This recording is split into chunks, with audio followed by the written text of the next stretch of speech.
లేవియాకాండం 2వ అధ్యాయం మొదటి 3 వచనాలు మనం చదువుదాం. లేవియాకాండం 2వ అధ్యాయం మొదటి 3 వచనాలు. ఒకడు యెహోవాకు నైవేద్యము చేయనప్పుడు అతడు అర్పించినది గోధుమ పిండిదై ఉండవలెను. అతడు దాని మీద నూనె పోసి సాంబ్రాణి వేసి యాజకులకు అహరోను కుమారుల యొద్దకు దాన్ని తేవలెను. అందులో నుండి యాజకుడు తన చేరతో చేరుడు నూనెయు చేరుడు గోధుమ పిండియు దాని సాంబ్రాణి అంతయు తీసుకొని యెహోవాకు ఇంపైన సువాసన గల హోమముగా బలిపీఠం మీద అందులో ఒక భాగమును జ్ఞాపకార్థముగా దహింపవలెను. ఆ నైవేద్య శేషము అహరోనుకును అతని కుమారులకును ఉండును. యెహోవాకు అర్పించు హోమములలో అది అతి పరిశుద్ధం. నీవు పొయ్యిలో కాల్చిన నైవేద్యము చేయనప్పుడు అది నూనె కలిసినది పొంగనిదైన గోధుమ పిండి అప్పడములే గాని నూనె రాచినది పొంగనిదైన పూరీలే గాని కావలను. నీ అర్పణము పెనం మీద కాల్చిన నైవేద్యమైన ఎడల అది నూనె కలిసినది పొంగనిదైన గోధుమ పిండిదై ఉండవలను. అది నైవేద్యము గనుక నీవు దాన్ని ముక్కలుగా తుంచి వాటి మీద నూనె పోయవలను. 7వ వచనం, నీవు అర్పించినది కుండలో వండిన నైవేద్యమైన ఎడల నూనె కలిసిన గోధుమ పిండితో దానిని చేయవలను. 13వ వచనం, నీవు అర్పించు ప్రతి నైవేద్యమునకు ఉప్పు చేర్చవలను. మంచిది. నైవేద్యము గురించి ఇప్పుడు మీరే చెప్పాలి. నైవేద్యములో వేయవలసిన పదార్థములన్నీ 5. 1 గోధుమ పిండి, 2వది నూనె, 3వది సాంబ్రాణి, 4వది అగ్ని, 5వది ఉప్పు. బ్రదర్ అసెంబ్లీలో బ్రదర్స్ ఇప్పుడు మౌనంగా ఉంటున్నారు. కాబట్టి యవనస్తులు ఉన్నారు కానీ యవనస్తులు చెప్పట్లేదు. మీరు గట్టిగా చెప్పాలి. ఉపయోగించకూడని 2, 1 పులిసి పొంగినది, 2వది తేనె. నైవేద్యము అనేది ఎందుకు అర్పించాలి? 1 అతి పరిశుద్ధం, 2వది ఇంపైన సువాసన, 3వది శాంతిపరచుట, 4వది మహిమపరచుట, 5వది కోరిక నెరవేర్చుట. నైవేద్యం ఎప్పుడు అర్పించాలి? ప్రతి సమయంలో. అది నిత్య నైవేద్యం. నైవేద్యం అంటే ప్రార్థనా జీవితం. నైవేద్యం అనగా యేసుక్రీస్తు ప్రభువారు ఈ భూలోకంలో జీవించిన జీవితానికి సాదృశ్యం. అందులో మనము సంపూర్ణమైనటువంటి జీవితం. కాబట్టి శ్రేష్ఠ భాగములు ఎవరివి? ప్రభువి. శేష భాగములు యాజకునికి. ఈ 2 గుర్తుపెట్టుకుందాం. నైవేద్యము గోధుమ పిండిదై ఉండవాలని. నిన్న మనం 3 ఆలోచన చేశాం. 1 గోధుమ పిండి, 2 నూనె, 3వది సాంబ్రాణి. గోధుమ పిండి, ఆయన గోధుమ పిండి వలె చేయబడ్డాడు. ఆయన మృదువైన వాడు, ఆయనలో దుష్టత్వమునకు చోటు లేదు. నూనె అనేది పిండిగా ఉంటే దానివల్ల ఉపయోగం లేదు. కొన్నిసార్లు కొంతమంది వర్తమానాలు పరిచర్య పొడిగా ఉంటుంది. కొంతమంది సంఘ సహవాసం అంటున్నట్టుగా ఉంటుంది. పొడిగా ఉండకూడదు. అది బాగా దాంట్లో స్టఫ్నెస్ ఉండాలంటే, అది బాగా కలవాలంటే ఏం పోయాలి? నూనె పోయాలి. నూనె అనేది సత్తువునిస్తుంది, ఆ స్ట్రెంగ్త్ ఇస్తుంది, శక్తినిస్తుంది. కాబట్టి మామూలుగా కాల్చినవి వేరు, నూనె లేకుండా. నూనె వేసిన తర్వాత దాని యొక్క రుచి, దాని మాధుర్యత మారుతుంది. నూనె అనేది దేనికి సాదృశ్యం? పరిశుద్ధాత్మ. పరిశుద్ధాత్ముడు లేకుండా మనం ఏ కార్యాన్ని చేయలేం. పాట పాడినా, వాక్యం చెప్పినా, పరిచర్య చేసినా దేవుని యొక్క ఆత్మ రుచి వేరు, పరిశుద్ధాత్మ యొక్క రుచి. సాంబ్రాణి ఆయన పరిమళ సువాసనకు సాదృశ్యముగా మనం చూస్తున్నాం. సాక్ష్య జీవితానికి అది నిదర్శనం. సాంబ్రాణి ఆరాధనలో కూడా ఆ విషయాలు ఆలోచన చేశాం. మంచిది. 4వ వచనం, 2వ అధ్యాయం 4వ వచనం, నీవు పొయ్యిలో కాల్చిన నైవేద్యము చేయనప్పుడు అది నూనె కలిసినది అని అన్నాడు. నిప్పులు ఉపయోగిస్తూ ఉన్నాడు. ఇక్కడ 3 విషయాలు చెప్పాడు. ఈ మాట గుర్తుపెట్టుకుందాం. 4వ వచనం పొయ్యిలో కాల్చినది, అది 1. 5వ వచనం పెనం మీద కాల్చినది. 7వ వచనం కుండలో వండినది. కాబట్టి నైవేద్యం అనేది ఎలా చేస్తున్నారంటే, 1 పొయ్యిలో కాల్చినది, 2వది పెనం మీద కాల్చినది, 3వది కుండలో వండినది. పొయ్యిలో కాల్చినది అంటే యేసుక్రీస్తు ప్రభు యొక్క జీవితం పొయ్యిలో కాల్చినది అంటే పొయ్యిలో ఒకదాన్ని కాలుస్తున్నప్పుడు అది కనబడిద్దా కనబడదా? పొయ్యిలో కాలుస్తున్నప్పుడు కనబడిద్దా కనబడిద్ది. కానీ పెనం మీద కాల్చేది ఏ వైపు కనపడుతుంది? ఒకవైపు కనపడద్ది, మరొక వైపు కనపడదు. కుండలో మూత పెట్టి వండేది ఏది కనపడిద్ది? ఏది కనపడదు. ఈ విషయాలు మన ప్రభువును సూచిస్తూ ఉన్నాయి. పొయ్యిలో కాల్చినది అనగా ఆయన శ్రమ పెట్టబడుతూ ఉన్న కొలది నైవేద్యములో ప్రభు యొక్క మంచితనం అది బహిర్గతంగా కనబడుతుంది. అది ఎక్కడ హైడ్ అయింది కాదు, అది కనబడుతున్నది. నీవు పొయ్యిలో కాల్చినది కనబడుతుంది. ప్రభు అయినటువంటి యేసుక్రీస్తు వారు ఆయన బహిరంగంగా కొన్నిసార్లు అవమానించబడ్డాడు. అందులో ఆయన మంచితనం కనబడుతూ వచ్చింది. బహిరంగంగా నిందించబడ్డాడు, అవమానించబడ్డాడు, అపహాస్యానికి హేళనకు ఆయన గురయ్యాడు. తన ప్రియ కుమారుణ్ణి యేసుక్రీస్తు ప్రభువారిని తండ్రి అయిన దేవుడు అందరి ముందు రాళ్ళు పరిచిన స్థలములో కూర్చోబెట్టాడు. అందరి ముందు కూర్చున్నాడు, రహస్యంగా కాదు. అందరి ముందు వస్త్రాలు తీసివేసి ఊదారంగు వస్త్రాలు తొడిగించారు. అంత మాత్రమే కాదు, అందరి ముందు తల మీద ముళ్ళ కిరీటం పెట్టి కొట్టారు. నిజంగా అందరి ముందు అవమానించబడడం అనేది చాలా భయంకరం. అందరి ముందు అవమానించడం. మా చిన్నబాబు చాలా సంవత్సరాలు, వాడు సెకండ్ క్లాస్ అవుతున్నప్పుడు ఒకసారి వాడిని కొడితే అన్నాడు, డాడీ కొడితే కొట్టు కానీ అందరి ముందు కొట్టబాకన్నాడు. అందరి ముందు కొట్టడానికి ఇష్టపడరు పిల్లలు. కానీ తన ప్రియ కుమారుని అందరి ముందు అప్పగించాడు.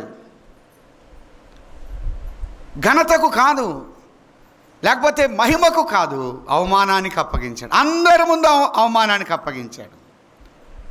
ఏ తండ్రి కూడా కుమారుడు ఘోరమైన వాడైనా అందరి ముందు బజారులో కుమారుని కొడుతుంటే తండ్రి ఊరుకోడు ప్రియులారా, అడ్డం పోతాడు. ఈ తండ్రి అటువంటి వాడు కాదు. ఆయన పొయ్యిలో కాల్చబడినట్టుగా ఉన్నాడు. బహిర్గతంగా ఆయన శ్రమలు ఉన్నాయి, బహిర్గతంగా ఆయన అవమానించబడుతున్నాడు, బహిర్గతంగా ఆయన నిందకు గురయ్యాడు, ఆయన బహిర్గతంగా కొరడా దెబ్బలకు గురయ్యాడు, ఉమివేతలకు గురయ్యాడు. సీక్రెట్గా కాదు, రహస్యంగా కాదు, తెలియకుండా కాదు, యెరూషలేము వీధుల్లో ఏడవబడుతూ ఉన్నాడు. గొల్గతా ఎత్తైన స్థలములో, అంటే ఇక్కడ క్రింద మాత్రమే కాదు, తన ప్రియ కుమారుని శ్రమ నిమిత్తమై పైకెత్తాడు. ఈ తండ్రి అందరి ముందు చూపిస్తున్నాడు, ఈయన నా ప్రియ కుమారుడు, ఈయన నా ప్రియ కుమారుడు. అందరి ముందు శ్రమ పట్టబడుతున్నాడు. అందరి ముందు అవమానించబడుతున్నప్పుడు ఆయన యొక్క మంచితనం అనేది చూపించాడు. అది శ్రమలు ఉన్నాయి నైవేద్యంలో, కానీ దానికంటే ముఖ్యంగా యేసుక్రీస్తు ప్రభు యొక్క మంచితనాన్ని ఏం చేశాడు? ప్రదర్శించాడు. ఫర్ ఎగ్జాంపుల్ లూకాసు వార్త 22వ అధ్యాయం, లూకాసు వార్త 22వ అధ్యాయం 54వ వచనం. వారు ఆయన్ను పట్టి ఈడ్చుకొని పోయి అని అన్నాడు. పట్టి ఈడ్చుకొని పోయేటప్పుడు అందరికీ కనబడుతుందా కనబడట్లేదా? అందరికీ కనబడుతుంది. పట్టి ఈడ్చుకొని పోతూ ఉన్నారు. పేతురు ఏం చేశాడంటే ఆ చలిమంట దగ్గర కూర్చొని ఉన్నాడు. ఒక అమ్మాయి వచ్చి నీవు కూడా అతనితో ఉన్నాడు, వీడు కూడా అంటే పేతురు 3 సార్లు అన్నాడు, అమ్మాయి నేను అతనిని ఎరుగను, ఓయి నేను కాను అని అన్నాడు. చివరికి ఏమనంటే నీవు చెప్పినది నాకు తెలియదు. ఈ 3 సార్లు అన్నాడు. యేసుక్రీస్తు ప్రభు వారిని ఈడ్చుకొని తీసుకెళ్తున్నారు. పేతురేమో తనతో ఉన్నటువంటి పేతురు, ఆయనకు నాకు ఏ రకమైనటువంటి రిలేషన్షిప్ లేదు, నాకు ఆయనకు ఏ రకమైన సంబంధము లేదంటున్నాడు. కొంతమంది చూడండి, ప్రభువుని నమ్మిన తర్వాత దేవునితో సంబంధం లేనట్టే జీవిస్తూ ఉంటారు. వాక్యంతో సంబంధం ఉండదు, ప్రార్థనతో సంబంధం ఉండదు, సంఘంతో సంబంధం ఉండదు, బయట వాళ్ళతో సంబంధం ఉండదు. అసలు పేతురు ఏం చేశాడంటే అతను చలిమంట దగ్గర కూర్చున్నాడు. తన స్థలం మారింది, తన సంభాషణ మారింది, తన సంబోధన మారింది, తన సహవాసం మారింది. ఒకప్పుడు శిష్యులతో కూర్చున్నవాడు ఇప్పుడు చలిమంట దగ్గర కూర్చున్నాడు, బంట్రోతులతో కూర్చున్నాడు. తన యొక్క స్లాంగ్, తన భాష మారింది. మార్కు సువార్తలో ఒక మాట మనం చూద్దాం. 14వ అధ్యాయం, మార్కు సువార్త 14వ అధ్యాయం. ఇదే సందర్భం మరొక కోణంలో మనం చూడగలం. సుదీర్ఘమైన అధ్యాయం మార్కు సువార్త 14వ అధ్యాయం 67వ వచనం. 67. పేతురు చలి కాచుకొని చూచెను, అతన్ని నిదానించి చూచి, నీవును నజరేయుడుగా యేసుతో కూడా ఉండినవాడవు కావా అనెను. అందుకు అతడు ఏమంటున్నాడు? పేతురు, ఆయన ఎవడో అంటున్నాడు. ఆ మాట చూడండి, ఆయన ఎవడో, ఆయన ఎవడో అన్న మాట ఈ యొక్క పేతురు యొక్క సంభాషణ ఎంత భయంకరంగా ఉంది. 54వ వచనంలో బంట్రోతులతో కూడా కూర్చున్నాడు అని అన్నాడు. 66లో పేతురు ముంగిటి క్రింది భాగంలో ఉండగా అన్నాడు. పై భాగంలో ఉన్నవాడు క్రింది భాగంలో ఉన్నాడు, ప్రభువుతో ఉన్నవాడు బంట్రోతులతో కూర్చున్నాడు. ఇప్పుడు అన్నాడు ఆయన ఎవడో అని అన్నాడు. ఏమండి, నిన్ను నన్ను నడిపించి ఆదరించి ప్రోత్సహించి పురుకొల్పి తగినటువంటి విధంగా బలపరిచి రక్షణలోకి నడిపించి అనేక రీతులుగా మేలుకరంగా మనకు చేస్తే ఎవడో అని అంటావా? ఆ మాట ఎంత బాధకరం చూడండి. ఆయన ఎవడో అంటున్నాడు. తన భాష మారింది, తన వైఖరి మారింది, తన సంభాషణ మారింది, తన యొక్క సంబోధన మారింది, తన యొక్క సహవాస విధానాలు మారాయి. ఆయనకు నాకు ఏ రకమైనటువంటి సంబంధము లేదని మాట్లాడుతున్నాడు.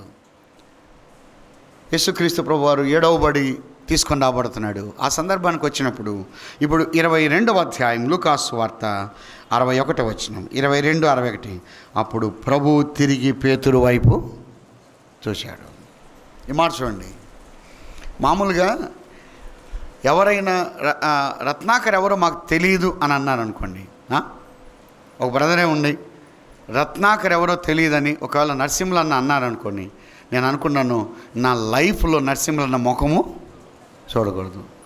కానీ క్రీస్తు ప్రేమ అటువంటిది కాదు. పేతురు చూడలేదు, కానీ ఎవరు చూస్తున్నారు? ప్రభు చూస్తున్నాడు. ఆయన బహిర్గతంగా ఆయన ఏడవబడుతూ ఉండగా ఆయన మంచితనం అనేది కనబడుతూ ఉన్నది. అందరి ముందు చూపించాడు. ఇప్పుడు ప్రభు ఎలా ఉన్నాడంటే తిరిగి పేతురు వైపు చూస్తున్నాడు. పేతురు, నీకు నాకు సంబంధం లేదా? నేనెవరినో నీకు తెలియదా? అంతవరకు మాట్లాడిన ప్రభు ఇక మాట్లాడలేదు, కానీ తన యొక్క చూపు, తన యొక్క దృష్టి ప్రభువును కదిలించింది, పేతురును కదిలించింది. ప్రభు చూస్తున్నాడు, తిరిగి పేతురు వైపు చూస్తున్నాడు. మామూలుగా ఏం చెప్పాలంటే, ఏమండి పేతురు, నీకు నాకు సంబంధం లేదా? మీ అత్తకు బాగలేకపోతే నేను వచ్చాను కదా, రూపాంతరం కొండ మీద నువ్వు నాతో ఉన్నావు కదా, యాయిరు కుమార్తెను లేపినప్పుడు నువ్వు నాతో ఉన్నావు కదా అని అడగగలడు. కానీ అలా అడిగినవాడు కాదు. అలా అడిగినవాడు కాదు.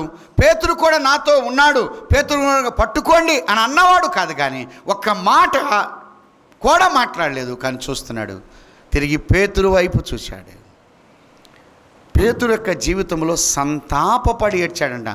చిన్న పిల్లలు ఏడ్చినట్టుగా ఏడ్చాడంట పేతురు తన యొక్క లైఫ్లో. అప్పుడు టర్న్ అయ్యాడు, తన యొక్క జీవితం పూర్తిగా మార్చబడింది ప్రభు కొరకు. అంటే అందరి ముందు బహిర్గతంగా అందరి ముందు శ్రమ పట్టబడ్డాడు. శ్రమ పట్టబడే కొలది ఆయనలో ఉన్న మంచితనం బయటకు వచ్చింది. నైవేద్యములో పొయ్యిలో కాల్చినది ఎంత శ్రమ పెట్టబడ్డాడో అంత మంచితనము విశ్వాస జీవితంలో శ్రమ పెట్టబడే కొలది ఏం బయటపడి రావాలి? మన మంచితనం. ఆయనలో నోట కపటం లేదు. ఆయన తిరిగి ఏ మాట మాట్లాడినవాడు కాదు. అలాగైనట్లయితే మొదటిది మనం చూస్తున్నాం, పొయ్యిలో కాల్చినది అనగా బహిరంగంగా ఆయన అవమానించబడ్డాడు, కానీ ఆయన యొక్క మంచితనం బయటకు వచ్చింది. రెండవది చెప్తున్నాడు, అన్ని విషయాలు కాదు కానీ 2వ అధ్యాయం 5వ వచనం, నీ అర్పణము పెనం మీద కాల్చిన నైవేద్యమైన ఎడల అని అన్నాడు. రెండవది పెనం మీద కాల్చింది.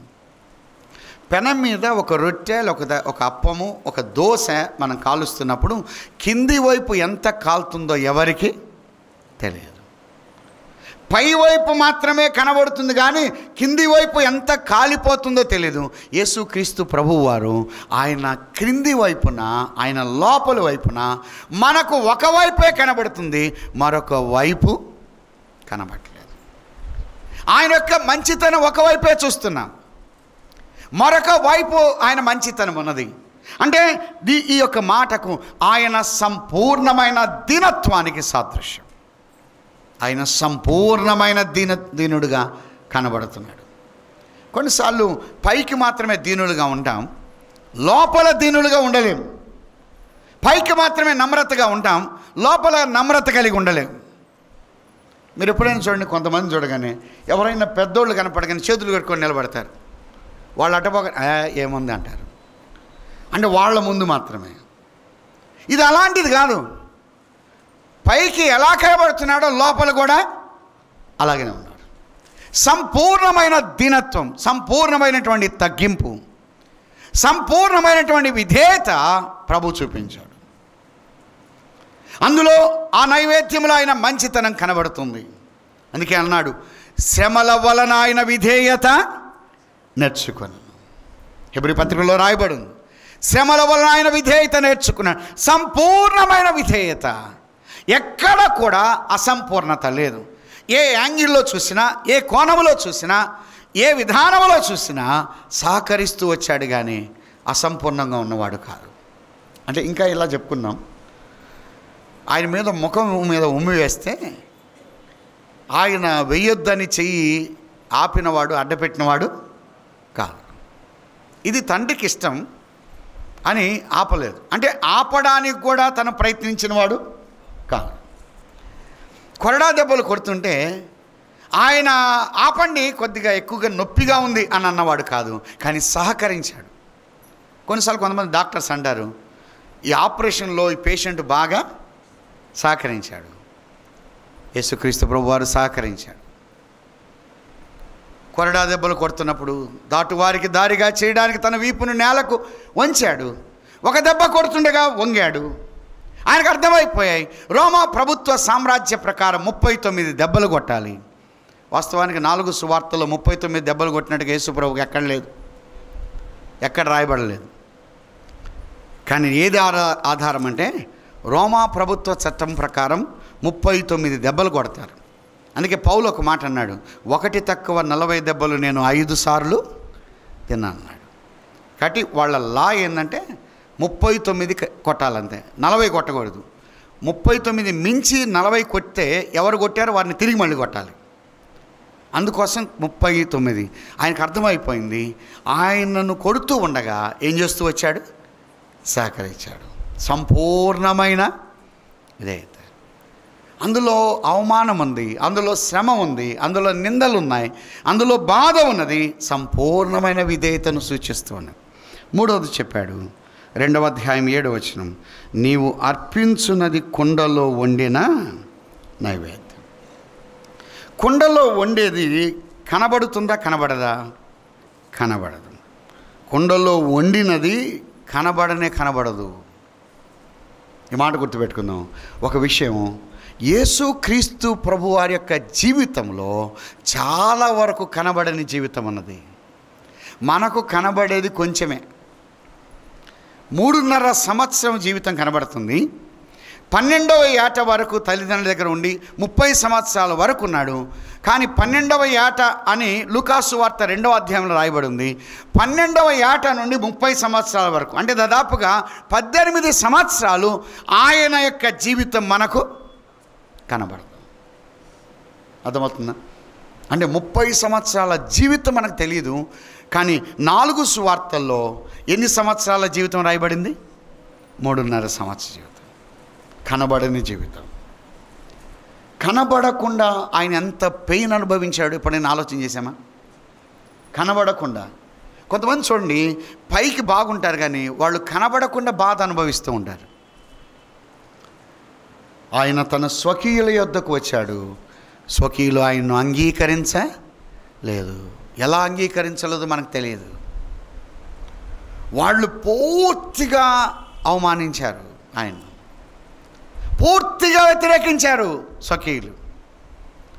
ఆ తర్వాత యేసుక్రీస్తు ప్రభు వారి ఇంటి దగ్గర ఉన్నప్పుడంట, యేసు ప్రభు తర్వాత పుట్టినటువంటి పిల్లలు ఉన్నారు, అందరితో పాటుగా ఆయన అడ్జస్ట్ అయ్యేవాడట. అన్ని విషయాలు అడ్జస్ట్ అయ్యేవాడు. పిల్లలు మిగతా వాళ్ళు ఉన్నారు, అయితే వాళ్ళు ఏది తింటుంటే అదే తిన్నారు. కానీ నేను పైనుండి వచ్చాను కాబట్టి నాకు సపరేట్గా మీల్ ఉండాలి, సపరేట్ భోజనం ఉండాలి అని అన్నవాడు కానే కాదు. చూడండి, మన ఇంట్లో 3-4 పిల్లలు ఉన్నారనుకోండి. 3-4 పిల్లలు ఉంటే 4 రకాలు టిఫిన్లు చేయాలి, 3 రకాలు టిఫిన్లు చేయాలి. ఒకరు ఉప్మా తినరు, ఒకరు పులిహార తినరు, ఒకరు పొంగల్ పడదు, ఒకరికి పులగం తినరు, ఒకరు ఇడ్లీ తినరు. మా పాపా మొబైల్ ఆపేసి, మొబైల్ ఆపాలి. కొంతమందికి ఇది పడదు, ఇది తినరు. కొన్నిసార్లు కొంతమంది చూడండి, బ్రదర్స్ ఉంటారు, మా ఆయన 2-3 కూరలు ఉండాలండి అంటారు. 2-3 కూరలు తినాలి. కానీ ప్రభు అలాంటి వాడు కాదు. ఇంట్లో అన్నిట్లో అడ్జస్ట్ అయ్యాడు. ఆయనకు సపరేట్ అంటే బెడ్రూమ్ లేదు. ఆయన వేరుగా పడుకున్నవాడు కాదు. ఆయన అందరితో పాటే ఉన్నాడు. ఏది పెడితే అది తిన్నాడు. ఎక్కడ ఉండమంటే అక్కడ ఉన్నాడు.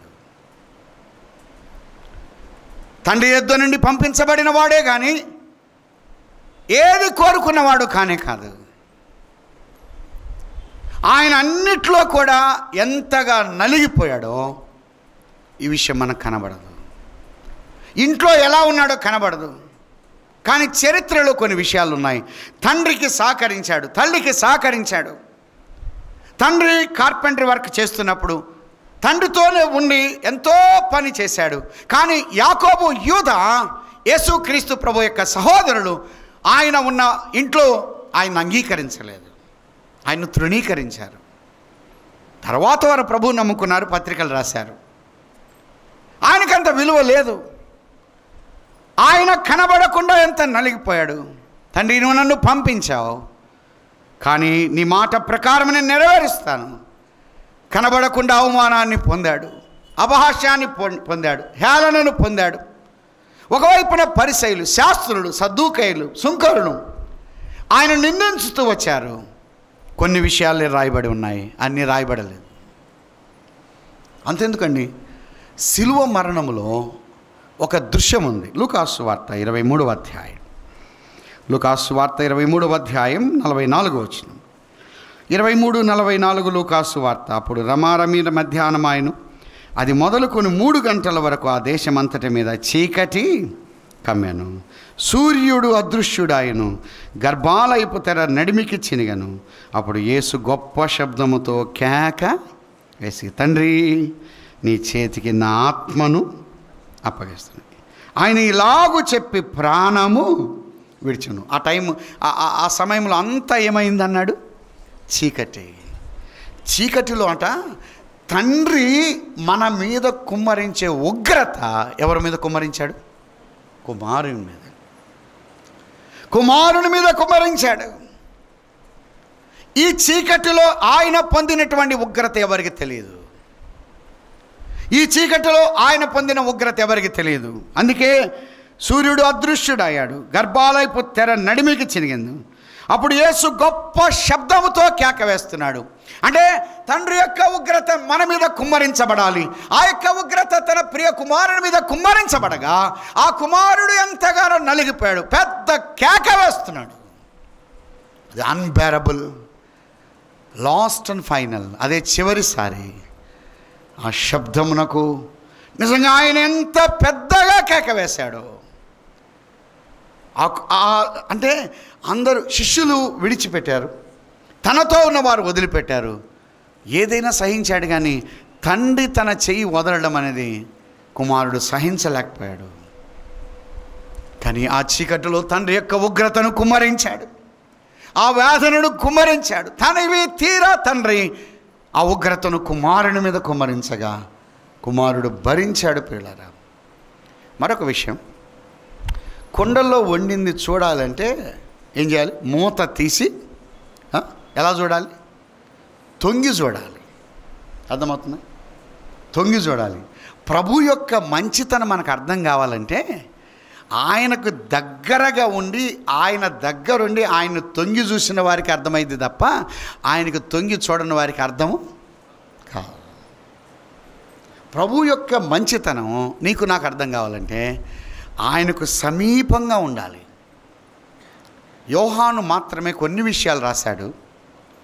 యోహాను ప్రభు యొక్క రొమ్మును ఆనుకొని ఉండి ఆయనలో ఉన్న మంచితనాన్ని గ్రహించాడు. నీవు నేను ప్రభువుకు దగ్గరగా ఉంటే, తొంగి చూస్తే, లోపలికి చూస్తే, లోతుగా చూస్తే ఆయనలో ఉన్నటువంటి ఆ మంచితనం, ఆయన ఔన్నత్యం, ఆయన పరిశుద్ధత, ఆయన గంభీరత్వం, ఆయన యొక్క మాన్యత, ఆయన విధేయత మనకు అర్థమవుతుంది. ఎప్పుడైనా ప్రభువును తొంగి చూసామా? దగ్గరున్న వారికి దగ్గరున్న వ్యక్తి యొక్క వ్యక్తిత్వం, ఆ లక్షణం బయటకు వస్తుంది. దూరంగా ఉంటే రాదు. ప్రభువుకు దగ్గర ఉండడం అండి. మన మీద నెలకు ఒకసారి వచ్చామనుకో, ఇంకా ఆయన తొంగి చూసినట్ట. కొంతమంది నెలకు ఒకసారి వచ్చేవాళ్ళు ఉన్నారు, సంవత్సరానికి ఒకసారి వచ్చేవారు ఉన్నారు, వారానికి ఒకసారి వచ్చేవారు ఉన్నారు. మళ్ళీ ఈ ఆదివారం కొన్నిసార్లు అయితే స్పెషల్ అకేషన్కే ఉంటారు. ఈ మీటింగ్ నెక్స్ట్ మీటింగ్కే. మీరు లైట్ వామ్ చూసారా? మినుగుడుపురు, లైట్ వామ్, మినుగుడుపురు, మినుకు మినుకు మినుకు అండా ఉంటుంది. అంటే కాసేపు అది మినుకు ఉంటుంది, మళ్ళీ మినుకుమండ. కొంతమంది లైట్ వామ్ లాగా ఉంటారు, మినుకుమంటారు. వాళ్ళు నెలకు ఒకసారి మినుకుమంటారు, తలక్కమంటారు చూసారా? అలాగే వారానికి ఒకసారి ఉంటారు. కొంతమంది డిసెంబర్కి ఒకసారి వస్తారు, అంతే. డిసెంబర్కు జనవరికి వస్తారు. వాళ్ళంటే సంవత్సరానికి ఒకసారి మినుక్కుమంటారు. కొంతమంది ఉంటారు అగ్గిపుల్లలాగా ఉంటారు. అగ్గిపుల్ల గీగానే ముందు బాగా మంట వస్తుంది, రాను రాను ఏమైంది? ఆరిపోద్ది. ఎవరు పట్టుకుంటారు వారికే అది. కొంతమంది రాగానే అది చేద్దాం ఇది చేద్దాం అంటాడు, కుర్చీలు దొరుకుతాడు, పరిచయం చేస్తాడు, మైకులు పెడతాడు, అన్నీ చేస్తారు, ఉంటాడు. చివరికి మనకేసులు పెడతాడు. అలాంటి వాళ్ళు ఉంటారు. అది చాలా ప్రమాదం. కొంతమంది ఉంటారు అరటి బోధ. గోదావరి జిల్లాలో, కోస్తా జిల్లాలో దోమలు పోవాలంటే అరటి బోధను పెడతారు.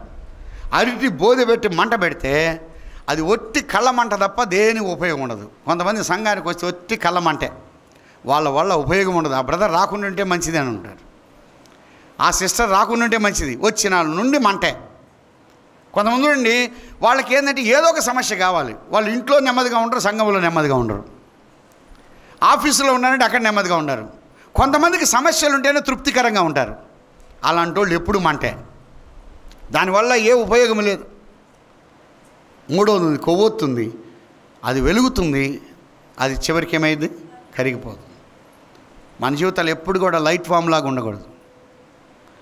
మనకి జీవితాల్లో వెలుగును ప్రకాశింపచేయాలి, ఇవ్వాలి.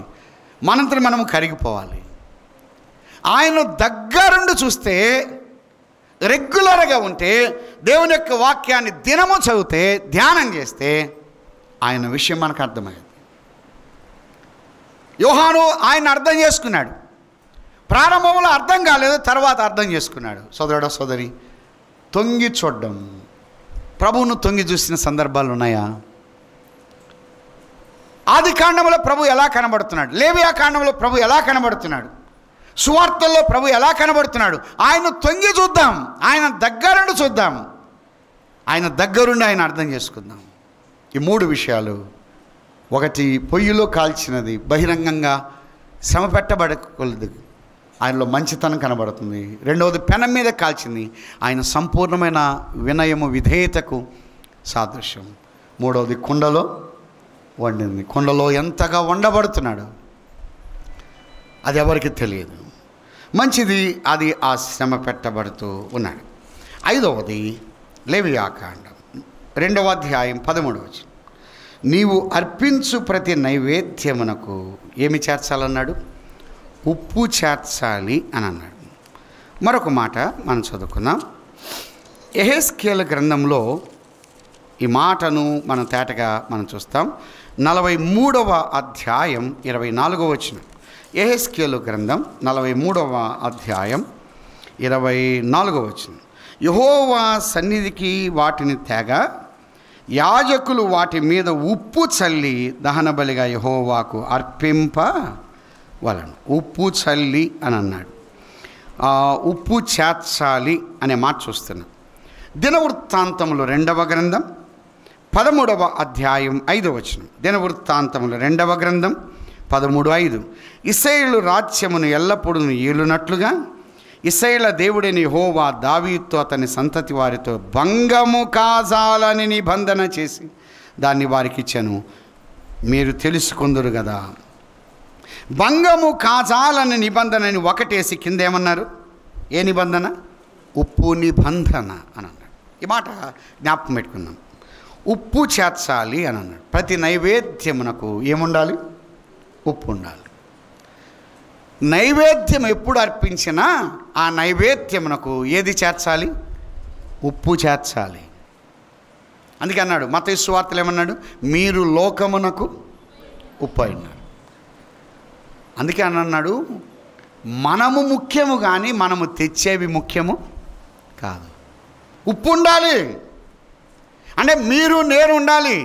అంటే నేను లేకుండా నైవేద్యం ఏంది? మీరు లేకుండా నైవేద్యం ఏంది? మీరు ముఖ్యం అని ప్రభు అంటున్నాడు. కొంతమంది నిన్న కూడా మనం జ్ఞాపకం చేసుకుందాం. వాళ్ళు మీటింగ్ రారు కానీ బియ్యం బస్తాలు పంపిస్తారు. ప్రభు అన్నాడు బియ్యం బస్తాలు ముఖ్యం కాదు, మీరు ముఖ్యం. కొంతమంది గిఫ్ట్ పంపిస్తారు, డబ్బులు. ఆ డబ్బులు ముఖ్యం కాదు, ప్రభు ఏమంటున్నాడు? మీరు ముఖ్యం. కొంతమంది కూరగాయలు పంపిస్తాడు, కూరగాయలు ముఖ్యం కాదు, ఎవరు ముఖ్యం? మీరు ముఖ్యం.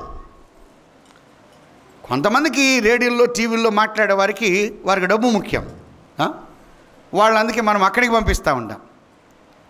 ఏ సంఘంలో అయితే మనం ఉన్నామో ఆ సంఘంలోనే మన సొమ్ము చెందాలి తప్ప వేరే సంఘానికి చెందకూడదు.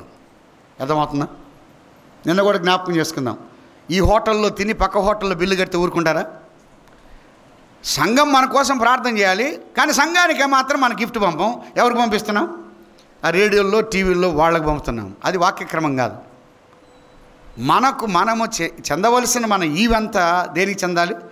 ఏ స్థానిక సంఘానికి వెళ్తున్నావో ఆ స్థానిక సంఘానికి చెందాలి. అది ఖచ్చితంగా ఆ స్థానిక సంఘానికి చెందాలి. ఒకవేళ మన సొమ్ము సంఘానికి చెందలేదనుకో, ఎలా చెందేటట్టు చేయాలో ఆయనకు బాగా తెలుసు. కొంతమంది అన్ని స్థలాల్లో బాగా ఖర్చు పెడతారు కానీ ఒక దేవునికి ఇవ్వాలంటే చేతులాడవు. మా చిన్నమ్మ ఒక ఆమె ఉండేది చీరాల్లో, ఆమె ఇప్పుడు లేదు, నేను చనిపోయింది. ఆమె హెల్త్ డిపార్ట్మెంట్లో సూపరింటెండెంట్కి పనిచేసింది. సిపాయిపేటలో ఉన్నప్పుడు ఆమె అన్నది, ఒరే అబ్బాయి, ఈ సంద పాట పాడుతున్నప్పుడు సంచి వస్తుందిరా, ఎంత తిప్పుతున్నా కూడా 500 కనపడుతుంది కానీ 10 రూపాయలు ఎక్కడ పెట్టాను కనపట్టలేదురా, ప్రభువా సహాయం చేయనగానే కరెక్ట్గా సందా సంచి రాగానే 10 రూపాయలు కనపడింది, దేవుడు ఎంత గొప్పవాడరా అని అన్నది. నేను అన్నాను, సిగ్గు లేదు చిన్నమ్మా, సూపర్డెంట్ అయి ఉండి 500 ఇవ్వడానికి నువ్వు ఏం చేసావు? కొంతమందికి పిల్లలు మాకు తెలిసిన ఒక అతను ఉన్నాడు. ఏ బ్రదర్ ఇంటికి వచ్చినా బయటకు వస్తాడు, బ్రదర్ వందనాలు తర్వాత చూద్దామంటాడు. ఎవరిని లోపల రానివాడు, కాఫీ కూడా ఇవ్వలేడు. ఆయన సంఘ పెద్దే, బాగా ఉన్నవాడే. దాచిపెట్టి ఒకరోజు తెల్లారి 5 గంటలకు ఫోన్ చేశాడు, రత్నాక దొంగలు పడి 3 లక్షలు తీసుకున్నారని. దేవునికి స్తోత్రం అని అన్నా. ఏం బ్రదర్ ఆ మాట అన్నావు అని అన్నాడు. అన్నా ఎంతకాలం నుంచి ఆపావో మొత్తం పోయింది. ఆపాడు మొత్తం రికవరీ అయితే 1,25,000 వచ్చింది. ఆయన ఎవరిని లోపలికి రానివాడు, ఒక దొంగలను తప్ప. కొంతమంది అంతే. హాస్పిటల్కి ఎంతైనా పెడతారు, బయట వాళ్ళకి ఎంతైనా పెడతారు, పిల్లల ఫీజులకి ఎంతైనా పెడతారు. నాకు తెలిసిన బ్రదర్ ఉన్నాడు, లాంగ్ టర్మ్ కొరకు 2 పిల్లలకు 18 లక్షలు పెట్టాడు. హౌస్ ఓపెనింగ్ అయితే 5 మంది సేవకులను పిలిచి, అన్న 100 రూపాయలు ఇవ్వాలా 50 రూపాయలు ఇవ్వాలా అని అన్నాడు. అయ్యా వద్దులే బ్రదర్ 10 రూపాయలు ఇవ్వండి అని అన్నా. చాలామంది చూడండి, పెళ్ళిళ్ళు వస్తే బ్యూటీ పార్లర్లకు ఎక్కువ పెడతారు. 35,000 తగలెట్టాడు. 35,000 ఉన్న కరెంటు పోయింది. ఇది ఎట్లా ఉంటుందంటే ముఖానికి అంతా పూసుకున్నది, ఆ ఏసీ ఉంటేనే ఉంటుంది అది. అమ్మాయి అంటుంది, అంకులు కళ్ళు మూసుకుంటే తెరవలేకపోతున్నా, తెరిస్తే మూసుకోలేకపోతున్నాను. అందంగా ఉన్నదాన్ని నువ్వు ఎందుకు అమ్మాయి ఇట్లాంటి పని చేసుకున్నావు? 35,000 పెట్టాడు మొహానికి. సేవకులు 10 మంది వస్తే 200 ఇచ్చాడు. చాలాసార్లు చూడండి, ఖర్చు పెట్టాలంటే పెట్టలేరు, ఇవ్వాలంటే ఇవ్వలేరు, వాళ్లకు జారరు. చాలా సందర్భాల్లో ప్రభు కొరకు కానీ ప్రభు పని కొరకు కానీ. అందుకే నీవు ముఖ్యం, నీ ధనం ముఖ్యం కాదు, నీ యొక్క ప్రజెన్స్ ముఖ్యం. దేవుని యొక్క సన్నిధిలో ప్రభు నిన్ను కోరుతున్నాడు. అల్పులం, దేనికి పనికిరాని మనల్ని ఆయన కోరుతున్నాడు. విలువ లేని మనం, యోగ్యత లేని మనం, భాగ్యము లేని మనం, పారవేయబడిన మనల్ని ఆయన కోరుతున్నాడు. మనం ముఖ్యం. మన బస్తాలు కాదు, మన భోజనాలు కాదు, మనం ఇచ్చేవి కాదు, మనం ఉన్నామా, మనం రావాలి అని కోరుతున్నాడు. కొన్నిసార్లు కొంతమంది అంటారు, మేము భోజనాలు పెడతామండి, మేము మాత్రం మీటింగ్ రాం. మేము బస్తాలు పంపిస్తాం, మేము మాత్రం మీటింగ్ రాం. మేము ఈవులు పంపిస్తాం, మేము మాత్రం మీటింగ్ రాం. మేము వారం గురిస్తాం, మేము మాత్రం మీటింగ్ రాం. మేము ఫ్యాన్లు ఇస్తాం, ఫ్యాన్లు ముఖ్యం. ప్రతి నైవేద్యమునకు ఉప్పు చేర్చాలి. నీవు లేకుండా నీ దక్కరలేదు, నీవు కావాలి అని ప్రభు కోరుతున్నాడు. నీవు కావాలి సోదరుడా, సోదరి, నీవు నేను ఆయన సన్నిధిలో ఉండాలి, ఉప్పు చేర్చాలి అని అన్నాడు. ఉప్పు నిబంధన అని భంగము కాజాలని నిబంధన అన్నాడు. ఎందుకు అని అన్నాడంటే, ఉప్పు నిబంధన భంగము కాజాలని అంటే ఉప్పు అనేది కాపాడేది, ప్రిజర్వ్ చేసేది. అంటే పాడవకుండా కాపాడేది ఏంటి? ఉప్పు. అందుకే ఊరగాయల్లో కానీ ఎక్కువగా ఏమేస్తారు? ఉప్పేస్తారు. ఉప్పేస్తారు లేదా? నీళ్ళు పోతారా? పోయిరు. ఏమిస్తారు? ఉప్పేస్తారు. అందుకే ఊరగాయలన్నీ కూడా బీపీ ఉన్నోళ్ళు తినకూడదు అంటారు. ఎందుకని? ఉప్పు ఎక్కువ ఉంటుందా తక్కువ ఉంటుందా? ఎక్కువ ఉంటుంది. ఎందుకంటే ఎక్కువ వేస్తేనే అది బాగా నిలవ ఉంటుంది. మంచి మాట చెప్పారు కదా. అది నిలవ ఉంటుంది, అది కాపాడబడాలి, అది నిలవ చేయబడాలి, అది భద్రపరచబడాలి. అది ఎక్కువ కాలం ఉండాలంటే ఏముండాలి? ఉప్పు ఉండాలి. అందుకే నిత్య నిబంధన అన్నాడు, భంగము కాజాలని నిబంధన అని అన్నాడు. అంటే ఆ కవనెంటు, ఆ నిబంధన ఎవరు కూడా విడగొట్టనటువంటి నిబంధన. ఇంకా ఎగ్జాంపుల్గా చెప్పాలంటే, కూరలో పప్పులో ఉప్పు వేసామనుకోండి, ఉప్పు వేసిన తర్వాత గంటతో ఏం చేస్తారు? బాగా కలుపుతారు. కలిపిన తర్వాత ఉప్పు ఏమైపోద్ది? కరిగిపోద్ది. ఈ ఉప్పుని మళ్ళీ బయటికి తీయగలమా? తీయలేం. అదేమైపోయింది? కరిగిపోయింది, కలిసిపోయింది. భంగము కాజాలని నిబంధన. ఆ యొక్క ఉప్పును మరలా మనం రిటర్న్ తీసుకోలేం. అది కూరలో కలిసిపోయింది, అది కరిగిపోయింది. ప్రభు అన్నాడు, మీరు లోకమునకు ఉప్పు అయింది.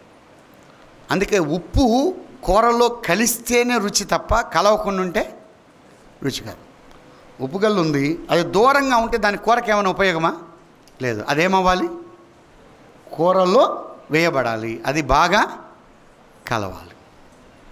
విశ్వాస జీవితంలో నేను ఒంటరిగా ఉంటే కుదరదు, సంఘములో కలవాలి, సహవాసంలో కలవాలి. అందుకే 2 మాటలు చెప్పాడు, కలవాలి, కరగాలి. కలవాలి, కరగాలి. కొంతమంది ఎంత కలుపుకున్న కలవరు. చూడండి, సంఘంలో ఎంత కలుపుకున్న కలవరు. దూరంగా ఉంటారు. మీటింగ్లు అంటే దూరంగా ఉంటారు, కూడికలు అంటే దూరంగా ఉంటారు, పరిచయం అంటే దూరంగా ఉంటారు, భోజనాలు అంటే ముందుంటారు. అది వేరే విషయం. చాలాసార్లు మనం కలవరు. సువార్తకి వెళ్దామంటే రారే, పరిచర్యకంటే రారే, పనికంటే రారే, దేవుని యొక్క సేవ ఉందంటే రారే, హాస్పిటల్కి వెళ్ళాలంటే రారే. వారు కలవరు. సోదరుడా, సోదరి, నువ్వు కలిస్తేనే రుచి. కలిస్తేనే రుచి. అంటే కలవడం మాత్రమే కాదు, ఏమవ్వాలన్నాడు? కరిగిపోవాలి. నువ్వు కరగాలి, నీ సమయం కరగాలి, నీ సత్తువ కరగాలి, నీ సామర్థ్యత కరగాలి, నీకున్నవి కరగాలి, నీ యొక్క ధనం నువ్వు ఖర్చు పెట్టాలి. కొంతమంది ఉంటారు అసలు ఖర్చు పెట్టరు. మా తెలిసిన ఉన్నాడు బ్రదర్, ఎప్పుడు మాతోనే వస్తాడు. బ్రదర్ ఎప్పుడు మీరేనా? ఉండండి, ఆగండి అంటాడు, కానీ తీడే. మేమంతా ఇచ్చి నాకు ఇస్తాడు. అయ్యో మీరు ఇచ్చారు, నెక్స్ట్ టైం ఇస్తానంటాడు. ఏ టైం అయినా ఒకే టైం అయింది. చాలాసార్లు మీరు ఎప్పుడా ఆగండి, మీరు ఇవ్వబాగండి అంటాడు కానీ తీయడు. కొంతమందికి చేతులు రావు. చాలాసార్లు అంతే, చాలాసార్లు. ఒక స్థలానికి వెళ్తే కూడిక అయిపోయింది, ఆ చిన్న సమస్య ఏర్పడింది అక్కడ. వాళ్ళు ఆ సమస్యను నా ముందుకు తీసుకొచ్చారు. బ్రదర్, ఒక చిన్న సమస్య అన్నాడు. ఏంటన్నా? ఈ బ్రదరు 50 రూపాయలు అయిపోయి 1000 రూపాయలు వేశారు, ఆ 1000 రూపాయలు అడుగుతున్నాడు, ఎట్లా చేయాలన్నాడు పెద్దలు. ఇది సమస్య, ఇది నా మీద, ఎందుకంటే సేవకులు మమ్మల్ని అడిగితే మాకు అంటే ఆయన చెప్పాడని చెప్తారు, ఇది ఎట్లా చేయాలని నాకు అర్థం కాల. సరే బ్రదరు, ఆయన చాలా కాలం నుంచి ఆపినట్టున్నాడు, అందుకే జారింది అది, అంతటితో ఊరుకోమానండి అన్నాడు. లేదు లేదు కావాలంటున్నాడు అని. సరే అక్కడ 1000 రూపాయలు ఎన్ని ఉన్నాయని, చాలా ఉన్నాయి. అయితే ఒక పని చేయండి, ఆయన వేసిన 1000 రూపాయల నెంబర్ చెప్పమానండి అని అన్నాడు. అప్పుడు ఆ బ్రదర్కి ఇచ్చేసేయండి. చాలాసార్లు కొంతమంది అంతే, బెటర్ చక్కని జారి వదులుతారు అంతే. ఎక్కడ వదలాలో దేవుడు బాగా వదలగొడతాడు. అందుకొరకే కలిసిపోవాలి, కరిగిపోవాలి. మన సమయం కరగాలి, వాక్యానికి కరగాలి, దేవుని యొక్క సన్నిధి కరగాలి. మనం ఎంత కరిగితే అంత మంచిది. ఉప్పుగా ఉంటే లాభం లేదు, అది కరిగిపోవాలి. ఉప్పు రంగు చెప్పాడు. ఉప్పు ఏ రంగులో ఉంటుంది? తెల్లగా ఉంటుంది. ఏ ప్రాంతం ఇప్పుడు పింక్ సాల్ట్ అని రంగు కలిపి ఏదో చేస్తున్నారు తప్ప వాస్తవానికి ఉప్పు ఉన్న రంగు ఒకటే, ఏది? తెల్లగా ఉంటుంది. ఉప్పు ఎక్కడికి వెళ్ళినా పరిశుద్ధతకు సాదృశ్యం. విశ్వాసం ఎక్కడైనా పరిశుద్ధంగా ఉండాలి, ఒక ప్రాంతంలో మాత్రమే కాదు. ఉప్పు రుచి అని అన్నాడు, ఎల్లప్పుడూ కృపాసహితముగా ఉండనీయడు అన్నాడు. కొలస్సీలకు రాసిన పత్రిక 4వ అధ్యాయం 6వ వచనం. ప్రతి మనుషునికి ఎలాగో ప్రత్యుత్తరం ఇవ్వవలెనో అది మీరు తెలుసుకున్నట్టుకై మీ సంభాషణ ఉప్పు వేసినట్టు ఎల్లప్పుడూ రుచిగలదిగాను కృపాసహితంగాను ఉండనీయడి. ఉప్పు ఎప్పుడు వేసినా ఆ కూర ఎట్లా ఉంటుంది? రుచిగానే ఉంటుంది. విశ్వాస యొక్క సంభాషణ ఎల్లప్పుడూ ఒకే రీతిగా ఉండాలి. విశ్వాస యొక్క సంభాషణ కృపాసహితముగా ఉండాలి, ఉప్పు వేసినట్టుగా ఉండాలన్నాడు. ఉప్పు వేసినప్పుడు దాని రుచి వేరు, ఉప్పు వేసినప్పుడు దాని యొక్క మాధుర్యత వేరు. అయితే ఒక విషయం గమనిద్దాం, ఉప్పు కూరలో వేసిన తర్వాత కనబడిద్దా కనబడదా? కనబడదు, కానీ ఉప్పు రుచి తెలుస్తుంది. నీవు నేను కనబడకూడదు, కానీ ఆ రుచి అర్థం కావాలి. కనబడడానికి చేయకూడదు, అందుకే ఎక్స్పోజింగ్ అంటారు. నన్ను నేను కనబరుచుకోవడానికి కాదు, పాట పాడితే కనబరుచుకోవడం, వాక్యం చెప్తే కనబరుచుకోవడం, పరిచయం చేస్తే కనబరుచుకోవడం, వాయిద్యాలు వాయిస్తే కనబరుచుకోవడం, ఏదో ఒక రీతిగా కనబడడానికి కాదు. మనం చేసే పని మనము కనబడకూడదు, కానీ ప్రభు కనబడాలి. ప్రభు కనబడాలి. ఉప్పు కనబడదు, ఉప్పు కనబడదు, ఎక్కడ కూడా కనబడదు, కానీ ఉప్పు మాత్రం దాని రుచి అర్థమవుతుంది. సోదరుడా సోదరి, విశ్వాస జీవితంలో మనము కనబడకూడదు. మనం కనబడకూడదు. నా ద్వారా జరిగింది, నేను ఇచ్చాను, నేను చేశాను, నా వల్లే జరిగింది, నేనే దీనికి అంతటికి కారణం అన్నట్టుగా కనబడకూడదు. అందుకే ఎక్కడ కూడా మనల్ని మనముగా కనపరుచుకోకూడదు, మనముగా కనపరచుకోకూడదు. అందుకే యాక్చువల్గా బ్రదర్ అసెంబ్లీస్లో సామాన్య ఇంతకుముందు దినాల నుంచి కూడా ఏ వస్తువులు కూడా మామూలుగా ఇవ్వరు. ఏదైనా సొమ్ము అందిస్తే పెద్దలు కొని తీసుకొస్తారు. ఎందుకు అని అంటే, కర్ణాటకలో ఒకసారి వెళ్తే ఆదివారం అయిన తర్వాత వాళ్ళు గొడవ జరిగి వెళ్ళిపోతున్నారు. వాళ్ళు ఏం చేశారంటే, వాళ్ళు వస్తూ సంఘంలో ఉన్నప్పుడు 4 కూలర్స్ తెచ్చారట. ఆ సంఘం వాళ్ళు కొంతమంది వెళ్ళిపోతే 4 కూలర్లు తీసుకొని వెళ్ళిపోయారు. అందువల్ల ఏ వస్తువులు కూడా ఇవ్వకూడదు, ఇస్తే పోయేటప్పుడు తీసుకెళ్ళదు. ఒకసారి బండపరుపు అంతా లేపేసేసారు గుంటూరు జిల్లాలో. ఎందుకు? వాళ్ళు వేసారు కాబట్టి. మనల్ని కనబరుచుకోవడం, మనం చూపించుకోవడం, నాది ఉండాలి అని అనడం. అందుకే అది ఉండకూడదు. ఒకవేళ చందాలు వేసామా, పెద్దలకు అందించామా, మరి ఎందుకంటే ఇది నాది మనది అన్నది ఐడెంటిఫికేషన్ ఉండకూడదు. కనబడకూడదు, ప్రభు కనబడాలి, ఆయన కనబడాలి. అంటే మన వల్ల సంఘానికి క్షేమం జరగాలి, మేలు జరగాలి. దీవించబడాలి. ఆ బ్రదర్ ఉంటే, ఆ సిస్టర్ ఉంటే సంఘానికి ఎంత క్షేమం అండి, ఎంత ఉద్యోగం అండి. వారుంటే ఎంత పరిచర్య అండి. వారు కనబడకుండా ఎంత చేస్తున్నారు, వారు ఎంత ప్రయాసపడుతున్నారు. ఒక్కరు లేకపోతే ఎంత నష్టం ఉన్నది. అలాగైనట్లయితే మనము కనబడకూడదు. ప్రతి నైవేద్యమునకు ఉప్పు చేర్చాలి. ఉప్పు కాపాడేది అని మనం చూసాం. అందుకే ఎక్కడ డైనింగ్ టేబుల్ దగ్గరైనా ఏం పెడతారండి? ఉప్పు పెడతారు. కారప్పొడి పెట్టారా? పసుపు పొడి కానీ కారప్పొడి కానీ. గోదావరి జిల్లాలో ఎక్కువ అడుగుతారు, ఏమండి ఉప్పు సరిపోయిందా అని అంటారు. కానీ నూనె సరిపోయిందా అని కొద్దిగా నూనె వేడి చేసి తీసుకొచ్చి పోసినట్టుందా? లేదు. ఆవాలు సరిపోయా అని ఆవాలు ఏపి తెచ్చిన సందర్భాలు లేవు. కానీ ఏది పెడతారు? ఉప్పు అందుబాటులో ఉంటుంది. విశ్వాసి నీవు నేను ఎలా ఉండాలి? అసలు ఫోన్ చేస్తే రాడే. ఫోన్ చేసిన 24 గంటలు ఎత్తుతారు కొంతమంది ఫోన్. ఇంక వాళ్ళు ఎప్పుడు అందుబాటులో ఉంటారు? నేను కొంతమందిని అంటా ఉంటా, మీరు 108లో కానీ 104లో ఉంటే అంతే సంగతులు. వాళ్ళు ఎత్తరు వాళ్ళు కొంతమంది ఫోను. వారు చూసి కూడా మళ్ళీ ఎత్తరు. ఎందుకు? ఇంత జరుగుతున్నా కూడా మనం అందుబాటులో ఉండాలి. మీటింగ్లో అందుబాటులో ఉండాలి, పరిచర్యలో అందుబాటులో ఉండాలి, పనిలో అందుబాటులో ఉండాలి. అసలు కరెక్ట్ సమయానికి కూరగాయలు తెప్పిద్దామంటే కనపడరు కొంతమంది. చూడండి, మీరు ఎప్పుడైనా పాల ప్యాకెట్ తెప్పిద్దామంటే కనపడరు. మన పిల్లలు కూడా అంతే. ఒట్టేటప్పుడంతా అందుబాటులో ఉంటారు. అసలు ఎక్కువగా ఉండే అందుబాటులో ఎప్పుడంటే మధ్యాహ్నం భోజనం అప్పుడు కరెక్ట్గా అందుబాటులో ఉంటాం. మిగతా సమయంలో అందుబాటులో ఉండేవాడు. ఉప్పు అనేది అందుబాటులో ఉండాలి, దూరంగా ఉండడం కాదు. ఉప్పు విలువ తక్కువ, కానీ ఉప్పు యొక్క ఉపయోగము ఎక్కువ. నీవు నేనంత విలువైన వాళ్ళం కాదు, కానీ మనల్ని విలువైన వారుగా ప్రభువు చేశాడు. నాణ్యకరంగా చేశాడు, దీవెనకరంగా చేశాడు, ఆశీర్వాదకరంగా చేశాడు. అందుకన్నాడు, ఉప్పు నిస్సారమైతే దేని చేత సారము పొందుతుంది? ఏమండి, ఉప్పే సప్పగైంది అనుకోని, ఇంకా ఉప్పే సప్పగైతే ఇంకా ఉప్పుకు ఉప్పుదనం ఇచ్చేది ఏది? అసలు విశ్వాసులో ఉన్న విశ్వాసమే పోతే, విశ్వాసులో ఉన్నటువంటి నమ్మకత్వమే పోతే ఇంకా అందించేది అది బయట పారవేయబడి మనుషుల చేత తక్కువ. మన యొక్క సాక్ష్యాలు దెబ్బతింటే తొక్కబడతాం, బయట పారవేయబడతాం. నిస్సారమైనటువంటి జీవితం. నీతిమంతులు ఖర్జూర వృక్షంలో మోవేదురు, వారు సారము కలిగి ఇంకా చిగురు పెట్టచ్చు, పచ్చగా ఉందరు. విశ్వాసి సారవంతంగా ఉండాలి. వాక్య సారం, ప్రార్థనా సారం, భక్తిపరమైనటువంటి సారము కలిగిన వారై ఉండాలి అని చెప్పాడు. ఉప్పు కాపాడేది అని అన్నాడు విశ్వాసి. సంఖ్యాకాండంలో ఒక మాట మనం చూద్దాం. సంఖ్యాకాండం 1వ వచనం లేకపోతే 3వ అధ్యాయంలో లేవి సంతతి వారు, లేవి కుమారులు ఉన్నారు. వారు ముగ్గురు, గెర్షోనీయులు, కహాతీయులు, మెరారీయులు. 3వ అధ్యాయంలో 25వ వచనం నుండి లేకపోతే 26 లేకపోతే 23 నుండి 26 వరకు గెర్షోనీయులు కనబడుతున్నారు.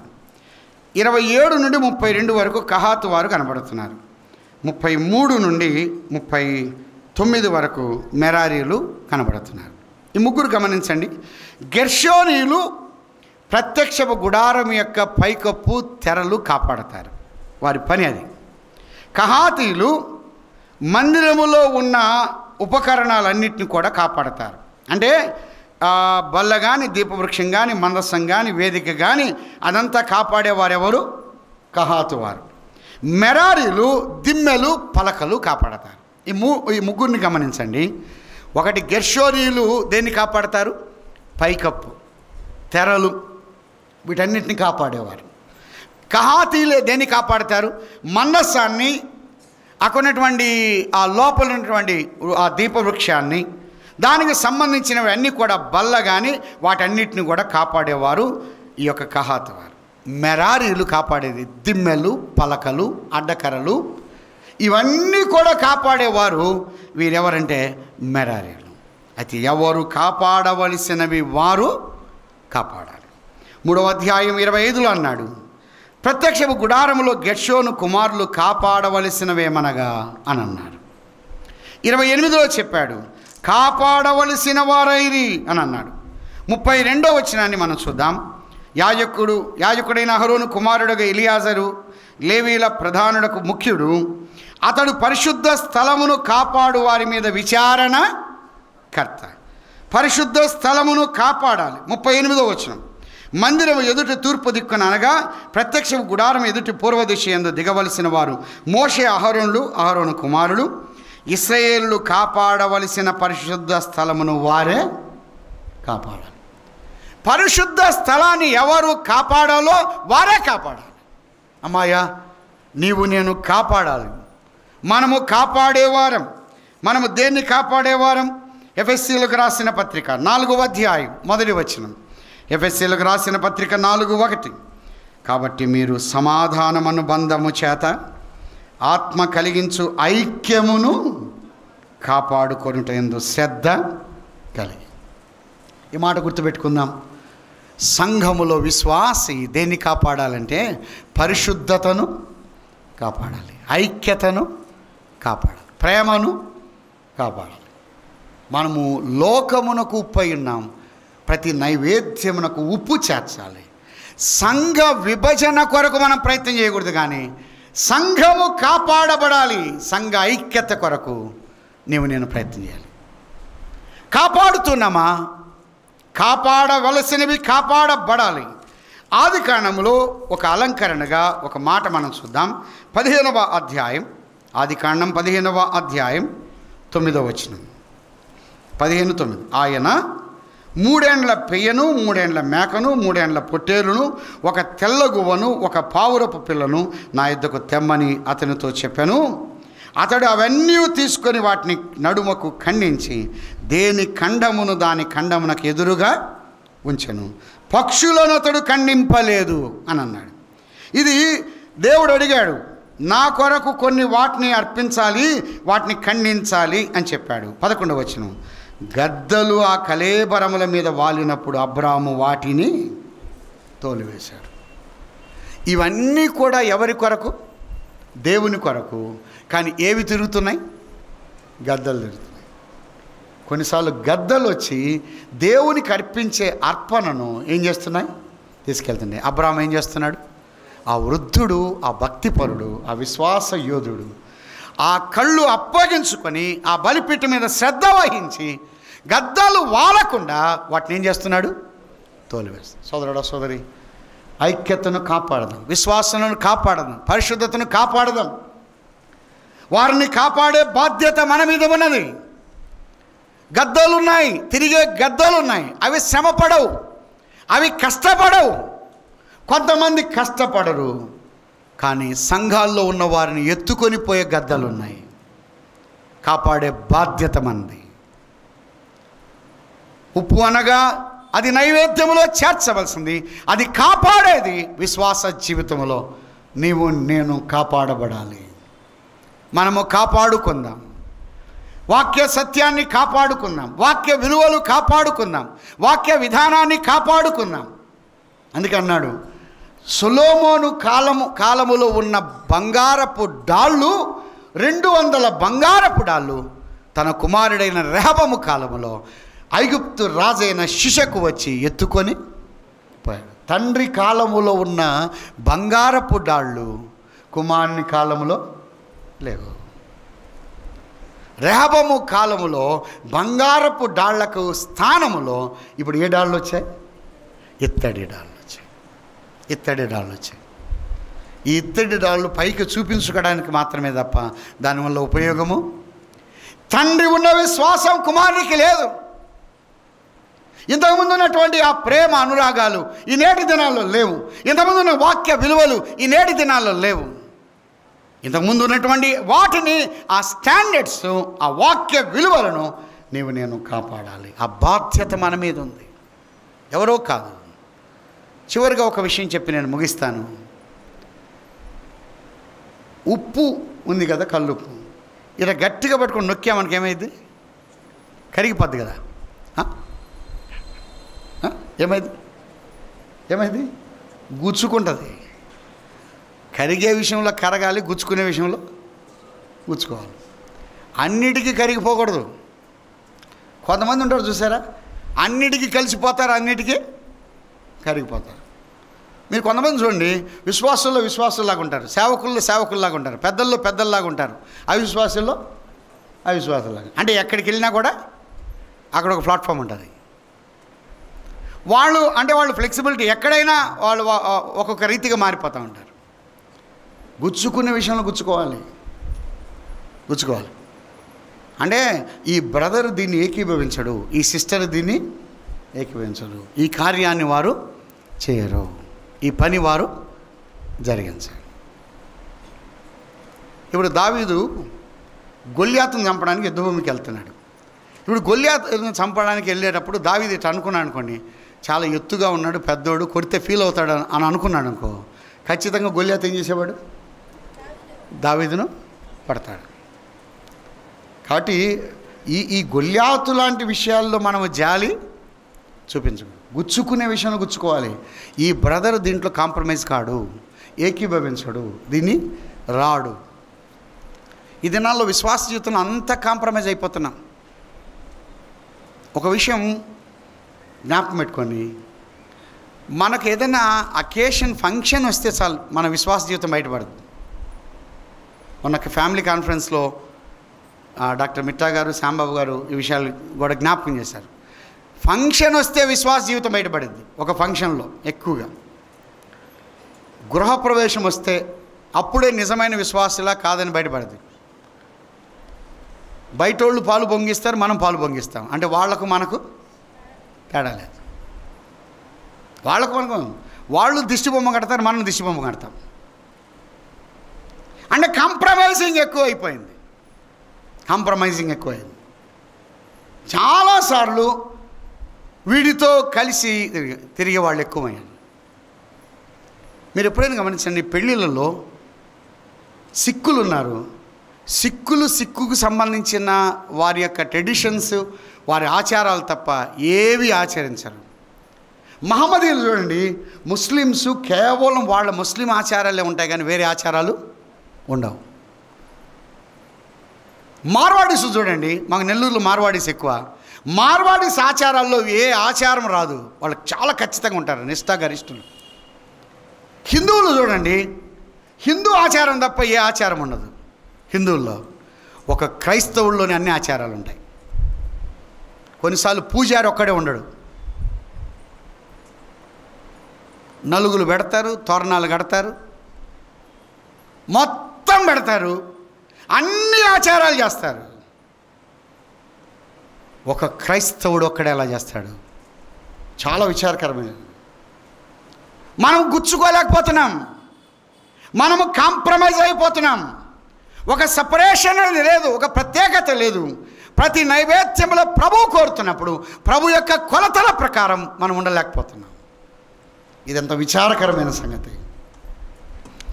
నేను పెళ్లి చేసుకున్నాను, అమావాస్య రోజు పెళ్లి చేసుకున్నాను. నా పెళ్ళి అమావాస్య రోజు జరిగింది. అమావాస్య మన ఆంధ్ర వాళ్లకు మంచిది కాదు, కానీ తమిళనాడు వాళ్ళకి అమావాస్య మంచిది. చాలాసార్లు అమావాస్య రోజు పెళ్లి చేసుకోరు.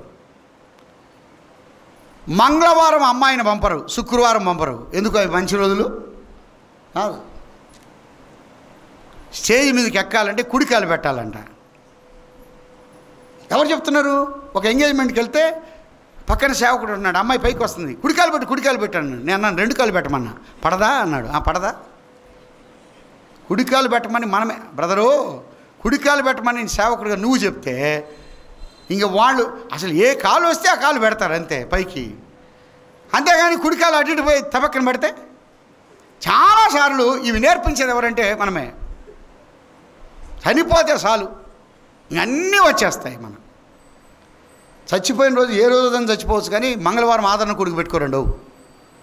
మళ్ళీ నెంబర్స్ మారాలి అటలు. 1 కానీ 3 కానీ 5 కానీ 7 కానీ. ఎవరని చెప్పింది? మంగళవారం సమాధి చేయకూడదట. ఏ రోజైనా చనిపోవచ్చు కానీ మంగళవారం సమాధి చేయకూడదు. మంగళవారం చనిపోతే కొంతమందికి ఉంటాయి చూడండి. మన ప్రభువు నమ్మిన బిడ్డల్లోనే శుక్రవారం డబ్బులు ఇవ్వరు తెలుసా? మీ దగ్గర ఉన్నారో లేదో నాకు తెలియదు, కానీ డబ్బులు తీసుకుంటారు వాళ్ళు. డబ్బులు ఇవ్వరు, కానీ డబ్బులు ఏం చేస్తారు? తీసుకుంటారు. ఆడికి ఎవరికో మంగళవారం బస్సు దొరకలా, ఏది మొదలు, కానీ బుధవారం 3వ బస్సు దొరికింది. అంటే మంగళవారం 3వ బస్సు కోసం వెయిట్ చేయరు, కానీ బుధవారం 3వ బస్సు కోసం. ఇటువంటివన్నీ పెట్టుకొని టైం వేస్ట్ చేస్తున్నారు. గుచ్చుకునే విషయాల్లో గుచ్చుకుందాం, కరిగిపోయే విషయాల్లో కరిగిపోదాం, కలిసిపోయే విషయాల్లో కలిసిపోదాం. మన ప్రభు అయినటువంటి యేసుక్రీస్తు వారు ఆయన ఏ విషయంలో కూడా కాంప్రమైజ్ అయినవాడు కాదు. కానీ నిన్ను నన్ను రక్షించిన కొరకై ఆయన ఎంతగా కరిగిపోయాడు. నిందకు నా హృదయం బ్రద్దలైపోయింది, నేరుగా నేను భయపడాను. అంతరంగమందు నా హృదయం మైనం వలె కరిగిపోయాను. మైనం వలె నేను కరిగిపోయాను. మన ప్రభు అయినటువంటి యేసుక్రీస్తు వారు కల్వరి శిలువలో ఆయన కరిగిపోయాడు. ఆయన రక్తాన్ని ధారపోశాడు, ఆయన ప్రాణాన్ని బలిగా పెట్టాడు. మన యొక్క పాపముల కొరకు ఆయన చనిపోయి సమాధి చేయబడి తిరిగి లేచాడు. ఇంకా నమ్మని వారు ఎవరైనా ఉన్నారా? ఆయన యందు విశ్వాసం ఉంచితే చాలు. సోదరుడా సోదరి, నిన్ను ఒక విలువైన వ్యక్తిగా మారుస్తాడు, ఉపయోగకరంగా మారుస్తాడు. అలా అయితే మన ప్రభు మన కొరకు కరిగిపోయాడు. ప్రభు కొరకై మనము కూడా సాక్ష్య జీవితం కలిగి మనం ముందుకు సాగుదాం. దేవుడి మాటలు దీవించు.